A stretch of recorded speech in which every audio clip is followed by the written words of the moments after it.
Halo Crypto Lover, udah ngopi belum nih? Hari ini kita bahas apa itu DAO. Bayangin ada organisasi tanpa bos, tanpa kantor, tanpa atasan, tapi tetap bisa berjalan rapi, transparan, dan semua keputusan ditentukan oleh komunitas. Itulah DAO, Decentralized Autonomous Organization. Konsep yang bisa mengubah cara kita bekerja dan berorganisasi di masa depan.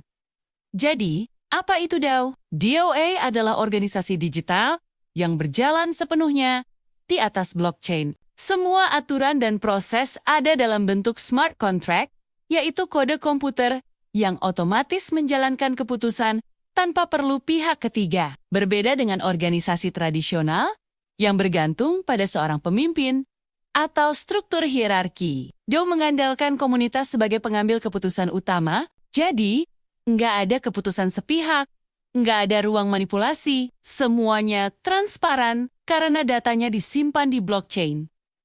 Lalu, bagaimana cara kerja DAO? Anggap saja ini sistem demokrasi digital.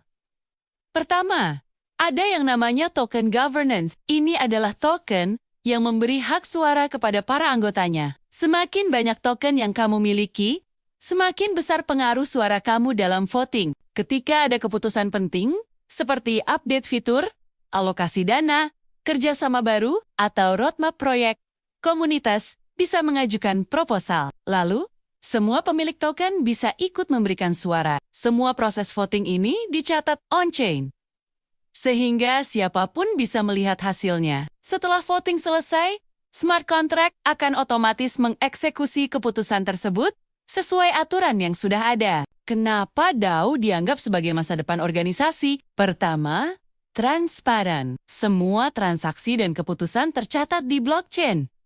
Nggak bisa diubah-ubah. Kedua, tanpa pusat kekuasaan, jadi kecil kemungkinan ada korupsi atau keputusan sepihak. Ketiga, terbuka. Siapapun dari negara manapun bisa ikut berkontribusi selama mereka punya tokennya. Dan keempat, efisien. Karena prosesnya dijalankan oleh smart contract, bukan birokrasi yang panjang dan berbelit-belit. Ada banyak contoh DAO yang sudah besar dan aktif sekarang. Contohnya, MakerDAO yang mengatur stablecoin DAI.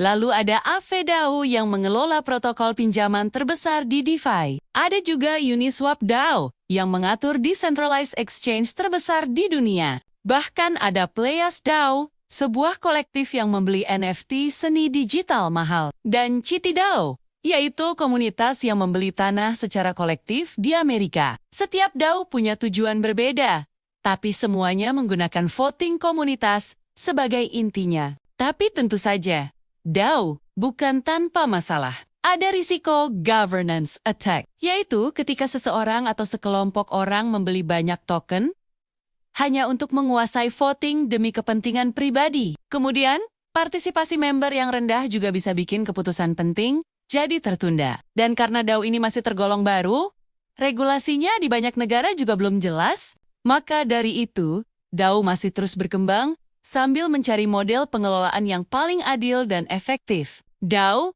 bukan cuma inovasi teknologi, tapi sebuah cara baru dalam berorganisasi. Jika Web 2 menghadirkan platform terpusat, Web 3 membawa kita ke era kepemilikan komunitas. Dan DAO adalah salah satu pondasi utamanya. Follow dan subscribe terus kalau kamu mau belajar Web 3 harian secara simpel dan mudah dipahami.